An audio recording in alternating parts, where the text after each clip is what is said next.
Hello everyone. Now you might be wondering why I've decided to redo my entire presentation in video form. That's because I'm not very smart. Speaking of which, most of what I say probably won't be understood because the majority of the class has higher IQ than me. So starting with uses, potassium chloride is a white crystal-like solid, not to be confused with other white substances. It has no smell and has a salty taste, so it makes sense for it to be a salt substitute. Yet, it is also bitter, so I'd rather stick to Sodium Chloride. So you could season your food, or you could grow your own food, be more environmentally friendly, and have a tomato plant or something. Luckily for you, potassium chloride is used as a fertilizer. What doesn't help though is the fact that you own a car, so you're there getting carbon monoxide poisoning from those emissions. But don't worry, it's used as a medicine as well. Let's see, it's used to help people with low levels of potassium in the blood.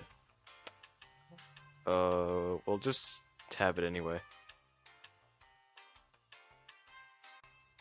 Next is the structure. When multiple potassium chloride compounds bond together, they form a lattice structure as shown here. The type of compound is also ionic because it's formed with a metal, which is potassium, and a non-metal, which is chlorine.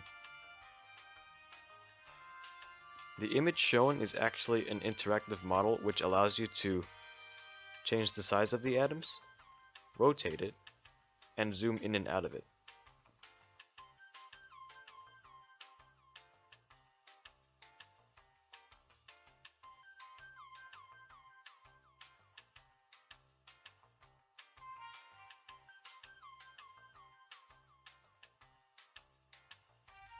The formation of it occurs when a single valence electron from the potassium is transferred to the chlorine.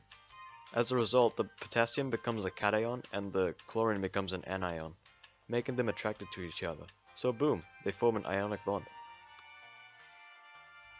So we're here in space. I'll drag this in, and an arrow to help me explain.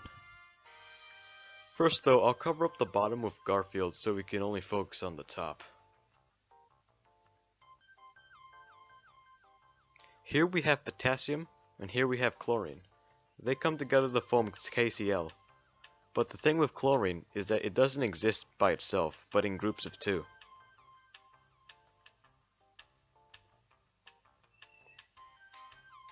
So,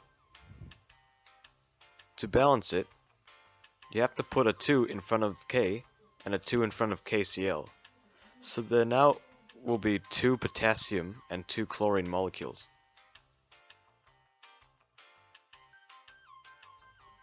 So, what was the biggest obstacle to overcome? The fact that I had to do this in 2 days.